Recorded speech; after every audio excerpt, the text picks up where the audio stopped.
વંદે માતરમ વિદ્યાર્થી મિત્રો આપણે પાંચમો ચેપ્ટર યોજક તત્ર દુર્લભ, ત્યાં આયોજન દુર્લભ છે. તો એમાં આપણે પાઠ જોયો, પાઠની સમજૂતી અને સ્વાધ્યાય જોયું. તો આજે આપણે જોવાના છે સ્વાધ્યાય પોથીના પ્રશ્નો. તો જોઈએ પહેલો પ્રશ્ન. પ્રશ્નોના ઉત્તર માટે યોગ્ય વિકલ્પ પસંદ કરી વિકલ્પનો ક્રમ ચોરસમાં લખો. હવે પહેલો સવાલ છે ઉસ્ત્રઃ સ્વભાવેન કીદૃશઃ અસ્તિ. તો જવાબ આવશે વક્રઃ. બીજું છે ઉસ્ત્રઃ સર્વદા કિમ પશ્યતિ. તો દોષમ. ત્રીજું એકદા ઉસ્ત્રઃ કુત્ર અટનમ કરોતિ. તો વને. 4 કસ્ય ચંચુઃ વક્રાઃ અસ્તિ. તો શુકસ્ય. 5 શુકઃ કિમ અનુભવતિ. તો લજ્જામ. આગળ જોઈએ. 6 કુકુરઃ લજ્જામ અનુભવતિ તદા ઉસ્ત્રઃ કિમ કરોતિ. હસતિ. 7 ઉસ્ત્રઃ પ્રતીકઃ ન પશ્યતિ. બકઃ. 8 શૃંગાલઃ ઉસ્ત્રભ્રાતઃ કિમ પૃચ્છતિ. તો જવાબ આવશે કથમ અસ્તિ. 9 કઃ સ્વામી ભક્તઃ અસ્તિ. તો કુકુરઃ. 10મું છે કસ્ય એકાગ્રતા પ્રચલિતા. તો બકસ્ય. 11 ઉસ્ત્રસ્ય સર્વાણી અંગાની કીદૃશઃ સંતિ. તો વક્રાણી સંતિ. 12 શુકઃ ઇતિ શબ્દસ્ય પર્યાય શબ્દઃ કઃ અસ્તિ. તો કિરઃ. હવે આગળ જોઈએ. 13 ઉપરી ઇતિ શબ્દસ્ય વિરુદ્ધાર્થકઃ શબ્દઃ કઃ અસ્તિ. તો અધઃ. 14 યોજક તત્ર ઇતિ શબ્દસ્ય સંધિ વિચ્છેદઃ કુરુતઃ. તો એની સંધિ છૂટી પડશે યોજકઃ વત્તા તત્ર. 15મો વિકલ્પ કથમ વત્તા અસ્તિ ઇતિ શબ્દસ્ય સંધિયુક્તઃ શબ્દઃ કઃ અસ્તિ. તો કથમ અસ્તિ. હવે જોઈએ બીજો પ્રશ્ન.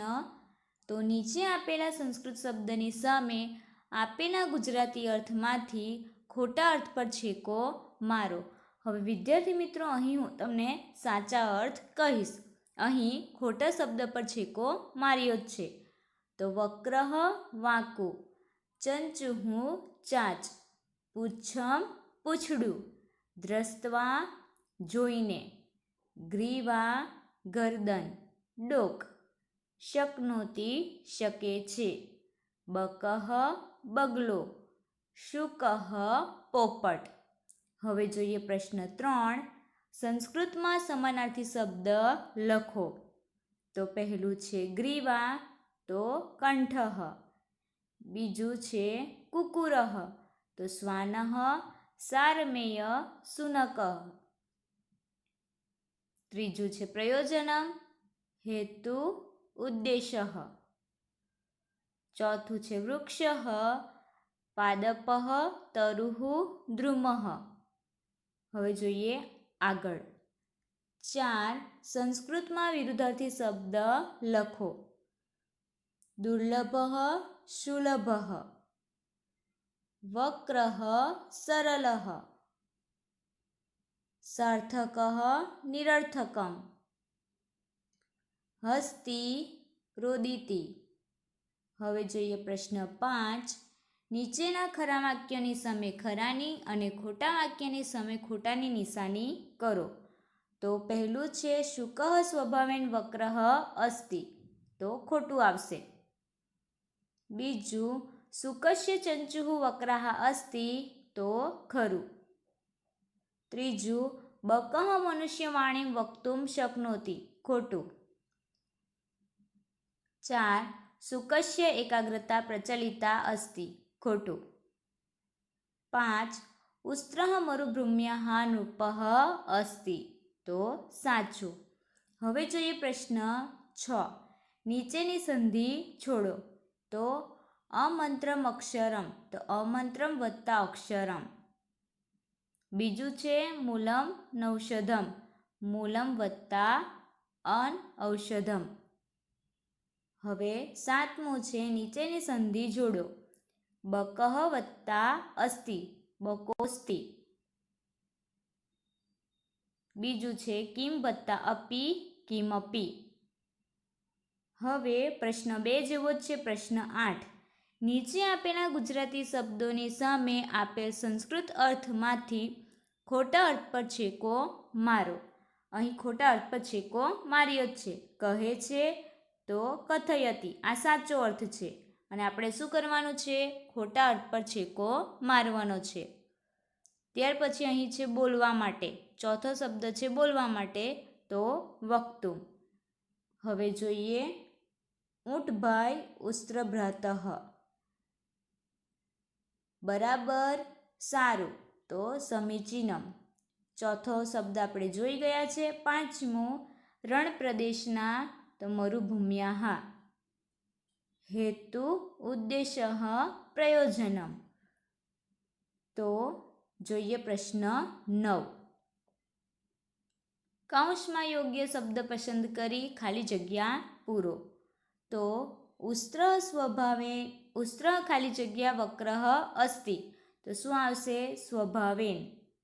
તો ઉસ્ત્ર સ્વભાવેન વક્રઃ અસ્તિ. બીજું છે સહ મનુષ્યવાણીમ ખાલી જગ્યા શક્નોતિ. તો સહ મનુષ્યવાણીમ વક્તુમ શક્નોતિ.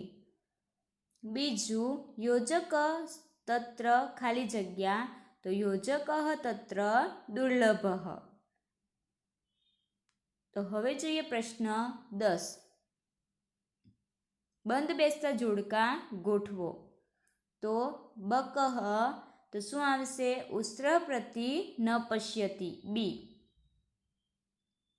શુકઃ લજ્જામ અનુભવતિ, સી. ત્રીજું ઉસ્ત્રઃ, તો શું આવશે? વને અટતિ. તો વિદ્યાર્થી મિત્રો અહીં જવાબ લખ્યા જ છે. હવે જોઈએ પ્રશ્ન 11. કોષ્ટકમાં આપેલ શબ્દોનો ઉપયોગ કરી ઉદાહરણ મુજબ વાક્ય બનાવો. હવે કોષ્ટકમાં તમને ક, ખ, ગ આ રીતે 3 આપ્યા છે અને નીચે કર્તા, કર્મ અને ક્રિયાપદો આપ્યા છે. બરાબર છે. કમાં છે એ કર્તા છે, ખમાં છે એ કર્મ છે અને ગમાં ક્રિયાપદો છે. તો હવે આપણે વાક્ય બનાવવાનું છે. તો ઉદાહરણ જોઈએ. ઉસ્ત્રઃ વને અટતિ. તો એ રીતે આપણે વાક્ય બનાવવાના છે. તો આપણે પાઠમાં જોઈ જ ગયા એ પ્રમાણે આપણે બનાવવાના છે. તો પહેલું શુકઃ લજ્જામ અનુભવતિ. બીજું છે અહમ મોદકમ ખાદામિ. ત્રીજું કિશનઃ પુસ્તકમ પઠતિ. અને ચોથું છે માલા જલમ પીબતિ. હવે જોઈએ 12મો પ્રશ્ન. કૌંસમાં આપેલા શબ્દોનો ઉપયોગ કરી ઉદાહરણ મુજબ વાક્ય બનાવો. તો ઉદાહરણ છે વિરાજઃ કૃશઃ કિંતુ શક્તિમાનઃ અસ્તિ. વિરાજ પટલો છે પણ તે શક્તિમાન છે. હવે એ જ રીતે વાક્ય બનાવવાના છે. અમિતા શિશુ કિંતુ નિર્ભયાઃ અસ્તિ. બીજું નિમવૃક્ષઃ તિક્તઃ કિંતુ ગુણકારી અસ્તિ. ત્રીજું છે રુગ્ણાલયઃ લઘુ કિંતુ સ્વચ્છઃ અસ્તિ. અહીં કૌંસના જે શબ્દ આપ્યા છે એનો આપણે ઉપયોગ કરવાનો છે. પર્વતઃ દૂરે કિંતુ રમણીયઃ અસ્તિ. અને 5મું વાક્ય છે કોકિલઃ કૃષ્ણઃ કિંતુ મધુભાષી અસ્તિ. આગળ જોઈએ પ્રશ્ન 13. તો કૌંસમાં આપેલા શબ્દોનો ઉપયોગ કરી ઉદાહરણ મુજબ વાક્ય બનાવો. તો ઉદાહરણ છે એષઃ બકઃ. તો ઉદાહરણમાં શું છે? એકાગ્રતા. કાઉન્સમાં શું આપ્યું છે? એકાગ્રતા. તો વાક્ય શું બનશે? તસ્ય એકાગ્રતા પ્રચલિતા. બરાબર છે? તો એ જ રીતે જુઓ, એષઃ શુકઃ તસ્ય મનુષ્યવાણી પ્રચલિતા. એષઃ કુકુરઃ તસ્ય સ્વામી ભક્તિ પ્રચલિતા. સહ રાષ્ટ્રપિતા તસ્ય સંકલ્પ શક્તિ પ્રચલિતા. ચોથું, સહ શિક્ષકઃ તસ્ય કાર્યનિષ્ઠા પ્રચલિતા. પાંચમું, સહ છાત્રાલયઃ તસ્ય વ્યવસ્થા પ્રચલિતા. હવે જોઈએ પ્રશ્ન નંબર 14.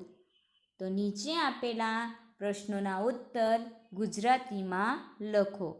તો પહેલો સવાલ છે, ઊંટ બધા પ્રાણીઓમાં શું જોતો હતો? તો ઊંટ બધા પ્રાણીઓમાં દોષ ખામી જોતો હતો. બીજું છે, ઊંટ વૃક્ષ ઉપર કોને જુએ છે? તો પોપટને. ઊંટ વૃક્ષ ઉપર પોપટને જુએ છે. હવે જોઈએ ત્રીજો સવાલ, માર્ગમાં ઊંટને કોણ કોણ મળે છે? તો જવાબ છે, માર્ગમાં ઊંટને પોપટ, કૂતરો, બગલો અને શિયાળ મળે છે. બરાબર છે? પોપટ, કૂતરો, બગલો અને શિયાળ. ચોથું, ઊંટની સામે બધાના ગુણો કોણ રજૂ કરે છે? તો જવાબ છે, ઊંટની સામે બધાના ગુણો રજૂ કરનાર શિયાળ છે. શિયાળ રજૂ કરે છે. હવે જોઈએ પાંચમો સવાલ, અમંત્રમ અક્ષરમ શ્લોક મુજબ કેવો યોજક દુર્લભ છે? તો અમંત્રમ અક્ષરમ મુજબ અન્ય વ્યક્તિઓના સારા ગુણોને ઓળખનાર, શોધનાર યોજક મળવો દુર્લભ છે.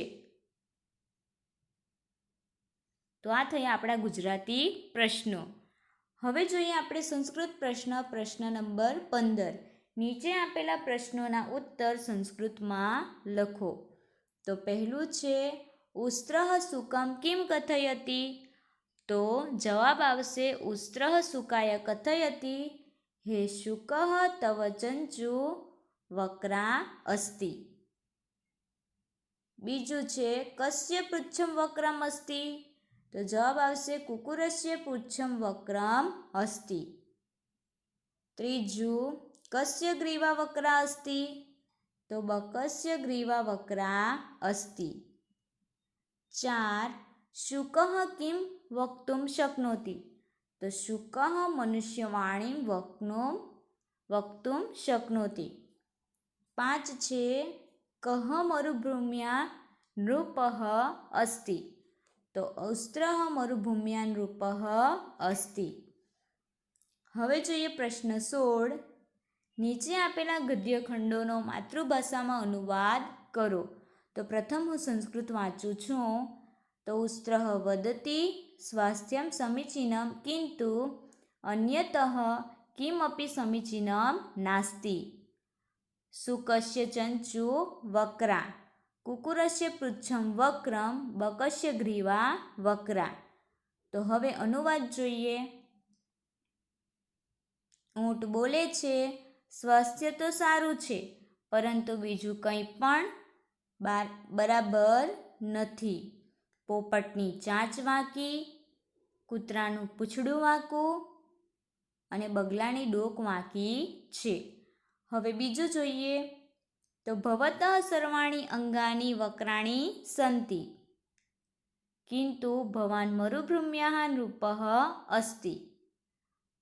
અપિ ચ તેષાં ચંચોઃ ગ્રીવાયાઃ ચ પ્રયોજનમ અસ્તિ, નિરર્થકમ નાસ્તિ. તો શું કહે છે? આપના બધા અંગો વાંકા છે, પરંતુ આપ રણપ્રદેશના રાજા છો અને વળી તેમની પોપટની, કૂતરાની અને બગલાની ચાંચનો, પૂંછડાનો અને ગરદનનો હેતુ છે, તે નિરર્થક નથી. તો વિદ્યાર્થી મિત્રો, આ થયા તમારા 1 થી 16 પ્રશ્ન. આ 16 પ્રશ્ન તમારે તમારી નોટબુકમાં લખવાના છે અને સાથે મોઢે પણ કરવાના છે. સંસ્કૃતની નોટબુકમાં લખવાનું છે. અસ્તુ.